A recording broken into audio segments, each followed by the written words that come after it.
পুজোয় পুরো কলকাতার থিম ভেনিস। পুজোর শুরুতেই কলকাতার গলা অবধি জমা জল দেখে বাঙালির মুখে একটাই কথা,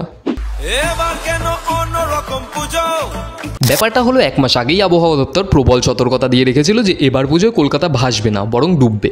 তো সেটা শোনার পরেও কলকাতার ড্রেনগুলোকে পরিষ্কার করার কাজ কিন্তু এক চুলো হয়নি। এটা আমার কথা নয়, পাবলিকের কথা। সবার আগেই সাধারণ মানুষের চোখে পড়েছে কলকাতার ড্রেন নামকই কিছু নেই। কিছু কিছু জায়গায় থাকলেও সেগুলো বিকলাঙ্গ হয়ে পড়ে রয়েছে।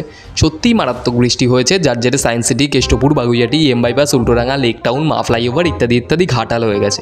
পিয়ারলেস হাসপাতালেও জল ঢুকে গেছে। কাশী বোস লেনের থিম তো সরলতা থেকে জলমগ্নতায় শিফট করেছে। এছাড়া অন্যান্য প্যান্ডেলেরও সেম কেস। 2025 সালে কলকাতার মানুষ নাকি ভেলা চালাচ্ছে, হাই রোডে পাবলিক জাল ফেলে মাছ ধরছে, কোটি টাকার গাড়ি সাঁতার কাটছে, বাঙালিকে ঠাকুর দেখা থেকে আটকানো যাবে না বলে একদল মজা করে বোটিংয়ের বিজনেস শুরু করার প্ল্যানিং করছে। মানে সত্যিই অদ্ভুত এক গেম চলছে। কলকাতার বর্তমান পরিস্থিতি নিয়ে আপনাদের মতামত অবশ্যই কমেন্টে জানান। ভিডিওটি বন্ধুদের মধ্যে শেয়ার করুন এবং সাবস্ক্রাইব করুন কিউরিয়াস বাঙালি।